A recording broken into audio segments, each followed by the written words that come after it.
Yesterday, August 31st, was a Saturday. It should have been a great day, a long holiday weekend. Instead, a little after 3 in the afternoon, we had something happen that we never would wish on anyone. The Texas Department of Public Safety made an initial traffic stop at about 3:15 on I-20 yesterday afternoon, and their trooper was shot during that traffic stop. Our subject then proceeded into the city of Odessa, and over a period of time created several more victims.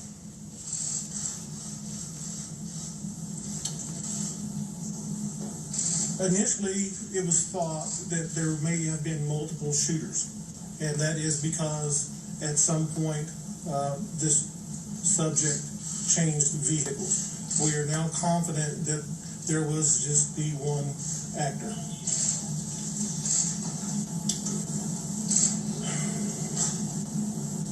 This is an ongoing investigation. It is active. There are still multiple crime scenes that are being worked. There are no definitive answers as to motive or reasons at this point. But we are fairly certain that the subject did act alone. You'll notice that I'm not naming this subject, and there's a reason for that. I refuse to. I'm not going to give him any notoriety for what he did. We'll provide that information to you, but not in this public station. As we stand, 22 people are injured, 3 of them law enforcement. Very, very sadly, 7 people have been killed. 7 of our citizens.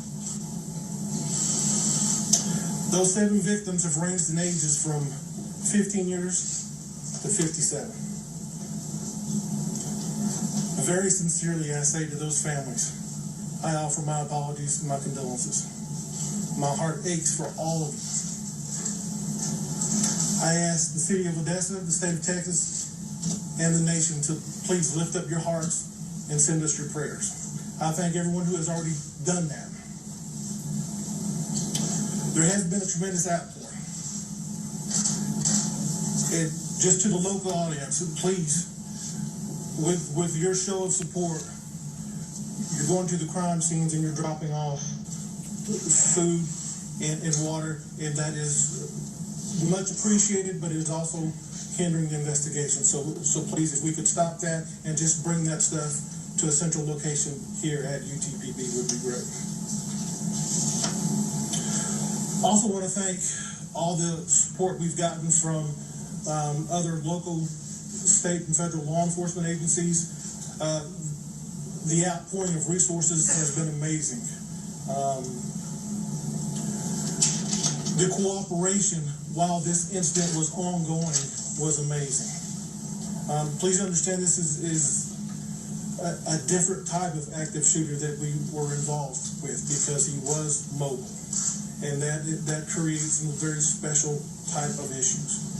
So my thanks go out to our brothers and sisters in Midland with the Ector County Sheriff's Office and the Midland County Sheriff's Office and the University of Texas Police Department and the Ector County Independent School District Police Department. And I could sit here all day and name those agencies, those local agencies and state agencies that helped out. And my heart is just filled with gratitude to each and every one of those professionals.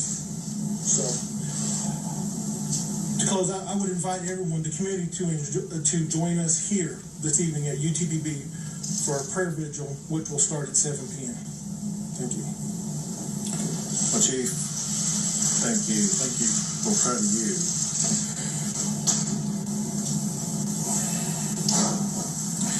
As you all know, the lives of the people of Odessa and the entire Permian Basin region have been shattered over the past 24 hours. Hearts have been broken.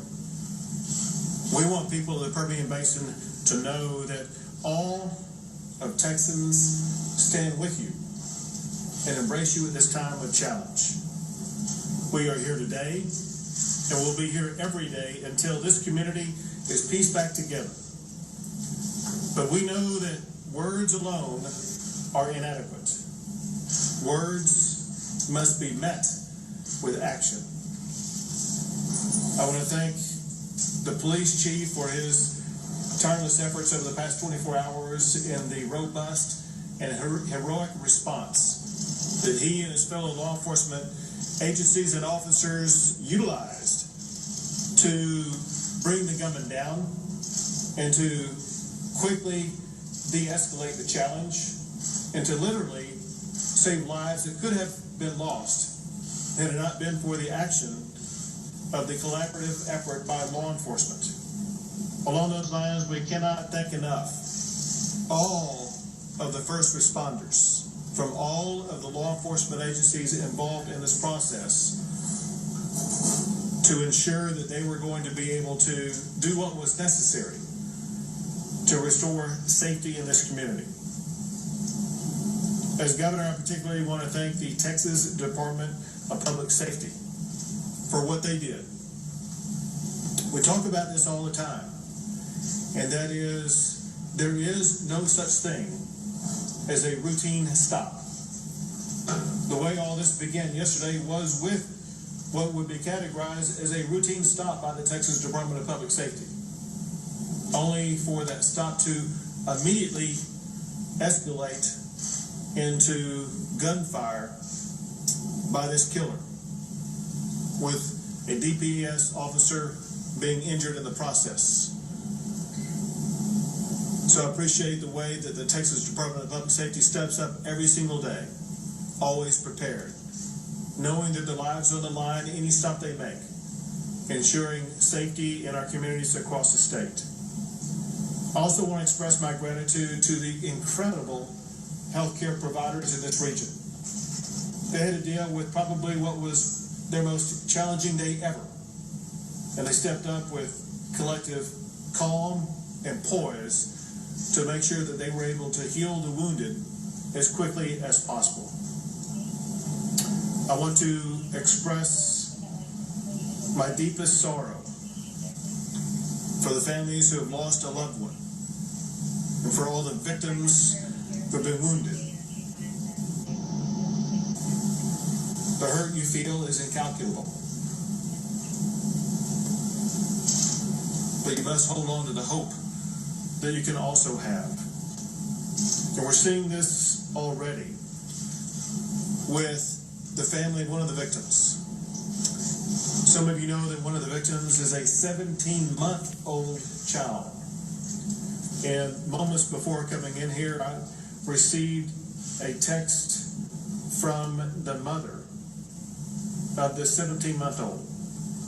I want to read you the text of what this mother wrote. She said, quote, "Thank you all for praying. This is all of our worst nightmare. But thank God she's alive and relatively well." She goes on to say that toddlers are funny because they can get shot but still want to run around and play. She says that we are thanking God for that. Her mouth is pretty bad, but will heal and can be fixed. Thankfully, it doesn't seem like her jaw was hit, just lip, teeth, and tongue. She's having surgery tomorrow to remove the shrapnel from her chest and to fix her lip and mouth and to get a better look at her tongue. We are thanking God for healing her and appreciate continued prayers. Well, I want her family to know that they can be assured of those prayers today, tomorrow, and every day as that young child continues her pathway to healing. Let me say this. I have been to too many of these events. As governor, the first one I went to was after the shooting in downtown Dallas that killed police officers as well as others. Then there was Sutherland Springs where 26 people were killed. Then there was Santa Fe High School, where 10 people were killed. And then less than a month ago, there was a shooting in El Paso. Yeah. Well, I'm heartbroken by the crying of the people of the state of Texas. I'm tired of the dying of the people of the state of Texas. Too many Texans are in mourning. Too many Texans have lost their lives. The status quo in Texas is unacceptable, and action is needed. After the shooting at Santa Fe High School, I signed more than 15 laws to make our schools safer from shooting attacks. In the immediate aftermath of the shooting in El Paso, I've worked with the Lieutenant Governor, the Speaker, as well as legislators. I've also worked with the victims as well as advocacy groups. We have been working on drafting solutions that can be taken by legislators, as well as solutions that could be taken by the governor and the executive branch in Texas. Solutions that address racist hate attacks like what happened in El Paso. Solutions that will address keeping our community safer. Now, in the aftermath of this shooting and the unique aspects of this shooting, we must broaden our efforts to address the tragedy that has befallen Odessa. And we must do so quickly. We need solutions that will keep guns out of the hands of criminals like the killer here in Odessa, while also ensuring that we safeguard Second Amendment rights. And we must do it fast. Most of all, in the aftermath of what happened here in Odessa, we must replicate what we have seen in El Paso, Sutherland Springs, Santa Fe, and in Dallas. And that is, we must do what Texans do best. In times of tragedy, we unite. We come together. We support each other. We reinvigorate our community with the love that we have for one another. And knowing the Permian Basin the way that I do, I know that is exactly what's going to happen here in Odessa, in Midland, in the entire region. So thank you all as a community for what you will be doing to helping each other. And thank you to the heroic law enforcement officers and first responders for everything that you've already done.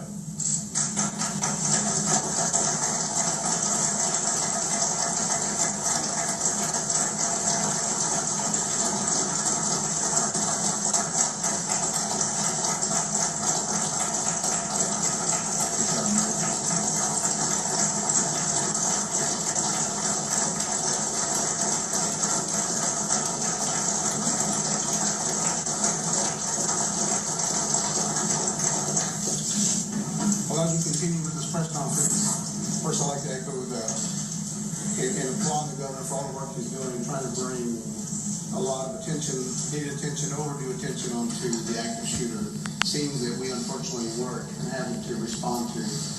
As a regional director of the West Texas region, having worked 2 active shooter scenes in a matter of 28 days is unheard of in this, especially all in the West Texas region. So when we have things like this, incidents like this, it's important that we reach out to our partners, and we all, as you can see, those behind me and those on the table with me, we can't do it alone. And it's important that we continue to focus, unify, and collaboratively in fighting, helping the governor fight the fight, and we will continue to do so. Just want to give an update on our trooper that was shot yesterday. The grace of God that he survived the shooting. He went through a couple of hours surgery yesterday, and the doctors left there very optimistic that he will have a recovery, full recovery after obviously a road ahead of some rehabilitation, but he will be fine. At the onset of this call, we had troopers, as you know, who not only stopped the suspect, we had many in the arena helping Odessa PD, and we brought in all the resources we have available, not only in law enforcement, but also on our non-commissioned side. Victims counselors are working behind the scenes with the Odessa Police Department and the Federal Bureau of Investigation as well, ensuring that those families that are suffering the losses are definitely educated and compensated as the law allows. And thanks to the governor and the Office of Attorney General, we'll make sure that all monies are made available to the families and to help them in the road to recovery. Thank you. along those lines, I want to emphasize one thing first is gratitude to the legislators from this region who can be very helpful in the effort of making sure that the victims and others get the resources they need.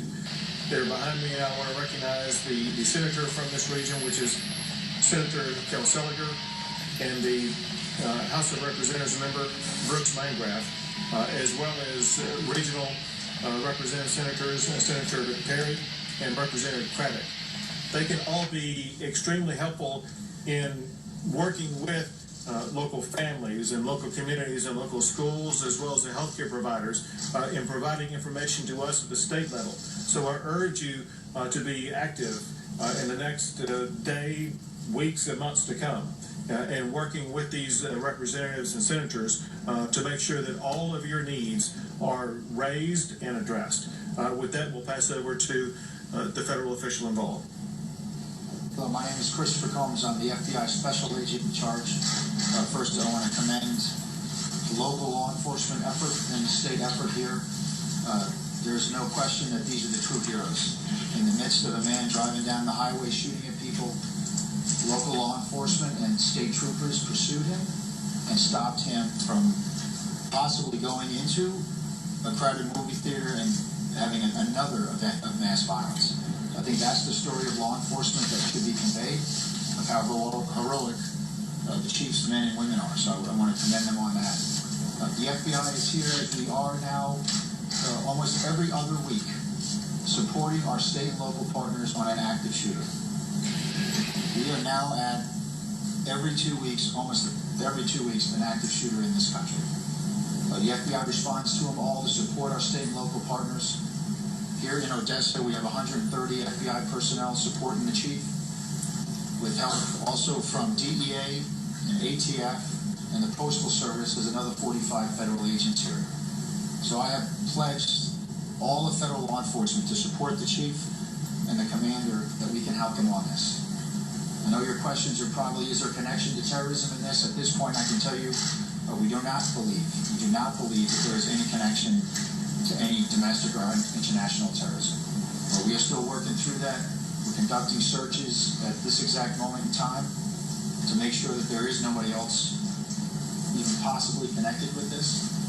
I support the chief's announcement. We do believe this is a single shooter. This was not a multi-shooter event. We have worked very closely in the past with DPS and the Texas Rangers.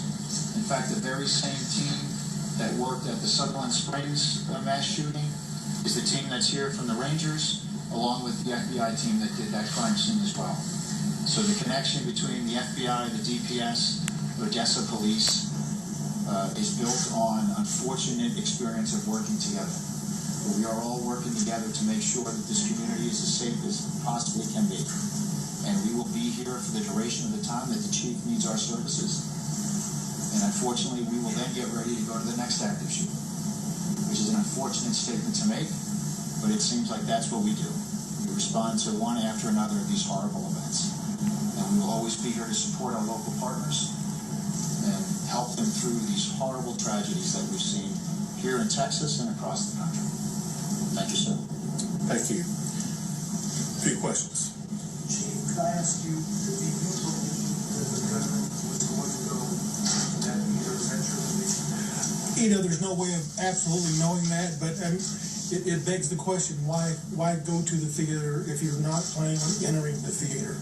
And please understand that on a Saturday afternoon in Odessa, Texas, that is one of the most crowded places to be. Do you know what his initial motive was when he got that shit talking about? I do not. At this point, we do not. Is there any reason to believe that this could have been a planned attack? Again, the investigation is still ongoing, and there's a lot of questions that we just don't have answers to at this point. Can you describe the moments in that shootout outside? Can you describe that shootout? How long did it last? Did the shooter have a chance to look? Was he saying anything to the officers that were there? Again, all that is still under investigation. There are some videos that are out there, but I'm not going to get into that incident at this point. At this point of order, we're gonna call on people to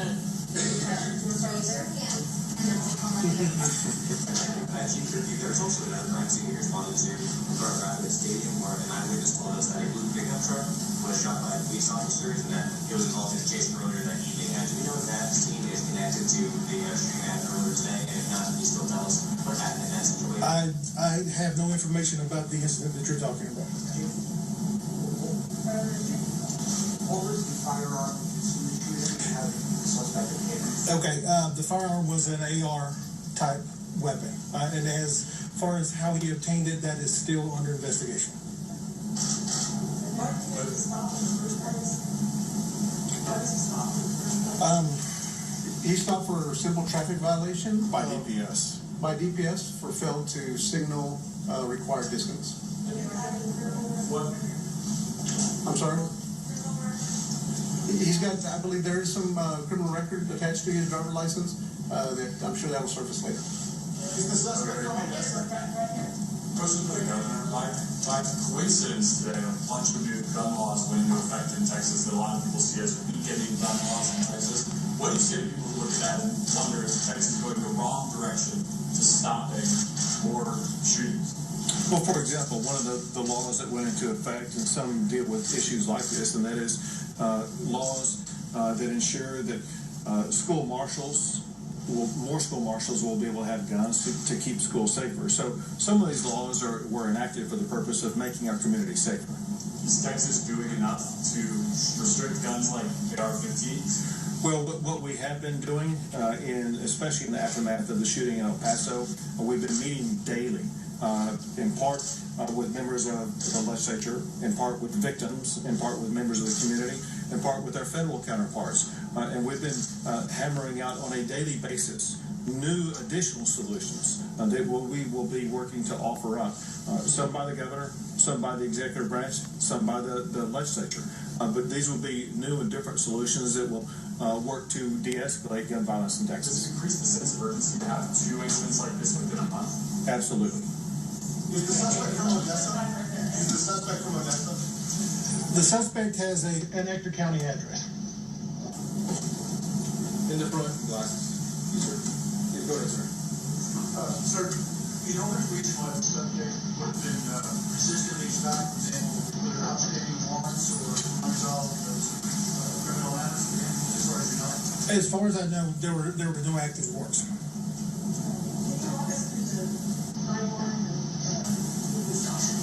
No, we can't actually, because it's a very chaotic situation when these things happen, and that is all being pieced together as we speak. Governor Abbott, one of the things that you said is that one of the things that unifies the shootings that you just mentioned, down Sutherland Swift, El Paso, Odessa, was an AR style rifle. Each of times with dad, this time with weapons, this time. This is the kind of thing that legislators are already talking about. It's one of the topics that was raised during the roundtable discussions that we had in El Paso. I do want to point out, however, that some of the shootings have not involved AR. It's very important to understand that the shooting that took place at Santa Fe High School did not. The largest, they involved a shotgun and a handgun, as well as IED. The largest mass shooting we had in the state of Texas was at Luby's in Central Texas, involved only handguns. So I'm telling you that we're going to look. Let me just answer your question. We're going to look at every issue. There's no issue that we will not look at, and we're going to be working with legislators to find out what the best solutions are for Texas. Every law enforcement officer behind you would say that they would rather go up against a person with a handgun than ladies, rather than someone with an assault rifle. And the people we also talk to are law enforcement officers. Several crime scenes throughout the city. Yes. Do you believe that that's happened at each one, or are they all going to be taped out just throughout the investigation? I know it's chaotic, and obviously some of those that were injured died overnight. So which ones specifically is considered to be the deadly case, or all that being processed? All scenes are being processed. Again, well over 15 scenes. It takes time to process that many scenes. And with someone who has AR in their car like that, is that a concern that they was there any kind of indication that this was going to escalate to something like that? You know, there's no way of knowing without talking to him, and we can't talk to him. But again, he showed up at a movie theater, which would tend to show his motives. We're going to go to the last three questions. Yes, sir. Man, great work and great time and happy time. Go ahead, man. Yes, sir. First and foremost, thank you guys for everything you've done. I know there's no perfect answer as far as how to combat these particular messages because they're unpredictable. But we spoke with a man yesterday who was a person that was in the theater during the whole evacuation process. He was disturbed and he was wondering, is there a reason why an evacuation was initiated rather than a lockdown? And will this, I guess, help you guys in the future make those type of decisions? The situation was so fluid. At that point, this person was driving from location to location to location to location. Lockdown, evacuation, two sides of the same coin, I think. You just don't have enough personnel to lock down every location in this city. You just don't. So you do the best you can with the personnel you have, and that's why we had people there at Synergy. And I think, again, lockdown, evacuation, either way could have. During that time, did you guys lose him while he was doing what he was doing? Absolutely. Absolutely.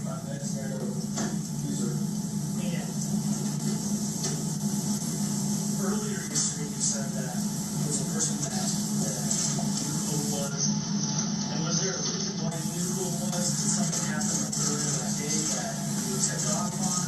Because you said something yesterday that it was a guy who you knew that you were looking for. There was a certain guy that you were looking for. No, I think maybe you've misunderstood what I was saying yesterday. What I was saying yesterday was that when the suspect was down, we had a good idea of who he was at that time, and that we just had not totally identified him yet. That's why we wouldn't release that until we had an absolute stone cold identification on him. That's what I was saying. Last question, two-part question for Christopher with FBI. You guys have a team over in West Odessa right now responding to a home search warrant. They ran entry into the home. What can you tell us about the investigation? How is it related to the suspect or anyone else in this investigation? I can tell you we're executing a federally authorized search warrant at this point in time. As we also described, there's over 15 crime scenes. So frankly, we're all over the place here in Odessa with DPS, the Rangers, and the Odessa Police. So I would say all day today and probably all day tomorrow, you're going to see significant police and FBI activity throughout the city. Hey, Governor, when it comes to you saying that you've been too many of these, you reported as saying, I am tired of people dying. Based on what the FBI is saying statistically that they're responding to these kind of situations every 2 weeks, what can you say to the people of Texas, and you might have to be in front of them again 2 weeks from now, as the call for action regarding gun control grows? What can you say to the people in calm them down?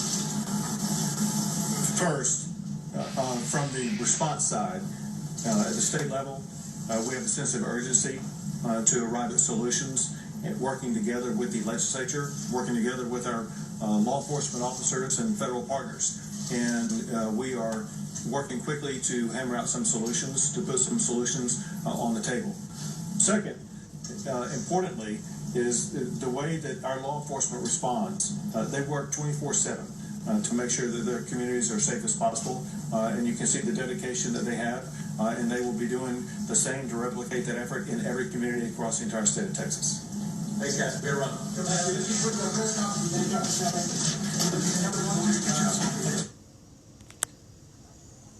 All right, that just wrapped up the live press conference for the active shooter here in Midland, Odessa yesterday.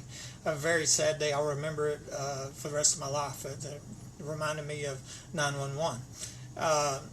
Interestingly, as I normally do on Saturdays, I get up and I go garage sale, run around town and, treasure hunting, whatever. And I finished up about lunch yesterday. And I come inside the house, brought, the garage sale stuff in.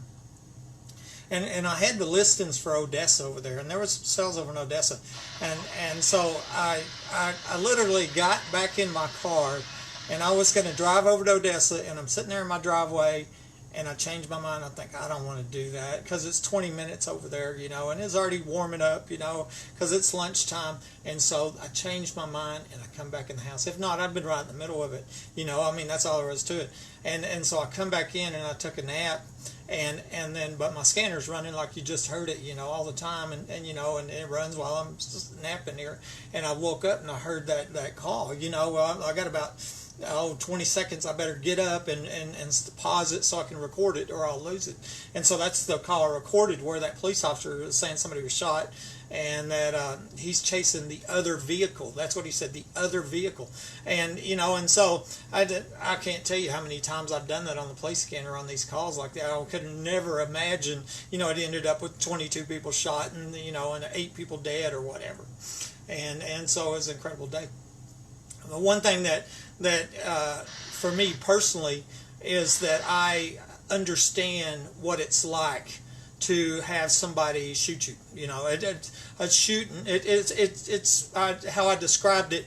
It's hard to imagine somebody so evil that they shoot an unsuspecting person, and that's what happened to me inside my home on January 28, 2012. Okay, and that person has never been stopped, never been arrested. I've always said they were a danger to the community, and I wonder if this active shooter is connected to the crimes that's here in Midland, Texas. That's not just the murder attempt on my life, but the suspected murder of the last homeowner. Look at the evidence on that. You'll agree with me. He was murdered. And then the little girl I was told that was murdered at the 2010 oil show party that I believe happened in the underground facility. Multiple people have said was near the house. There's all kinds of evidence on that. There has been one huge cover-up. I wondered even when I heard this press conference if they didn't withhold the name, because it has ties back to this. And this is a fluid situation where there's still information coming out. Just this week, I can tell you, I was going over the newly found police report, the police report from the night that I was shot, that was withheld illegally from me for 7 years. Okay, that's what caused the secret police. Had pictures of police. I didn't have a report, and it had been subpoenaed, and they withheld it in violation of the subpoena. And the reason they did because it showed that it was falsified, and I think the biggest thing is what I'm fixing to tell you. It showed that police were in or at my house before my cameras on the front of my house were disabled, and they wouldn't see them coming in the front door. Well, what's that mean? That means they come up from underground. Remember, 2 weeks earlier, I had reported a suspected tunnel to the DEA. They didn't look. Somebody under my home shoots me. I have triple proof showing that I wasn't shot with my gun. Now, multiple people are saying that tunnels, underground facilities here. Okay? I got a previous homeowner says, I used to live in your house. And I said, oh, yeah. He said, yeah, me and my brother used to go in the tunnels under it, Another woman told me there's 4 3-bedroom homes, 25 foot deep, each costing over $1 million apiece. This is where I believe the famous Permian Basin International oil show after-hour parties were being held that are famous, and where the little girl was murdered when she refused to prostitute in 2010. My friend was there. I keep reporting this to Homeland, reporting it to the FBI, reported to the Texas Rangers, and not to mention the irrefutable evidence I wasn't shot with my own gun. Now, what happened here yesterday, this isn't about me, but it might have a connection to these underground facilities, and it might have a connection to crimes here. And somebody needs to do a real investigation, and this cover-up around here in Midland, Odessa needs to stop. This is Buddy Webb, and thank you for your prayers.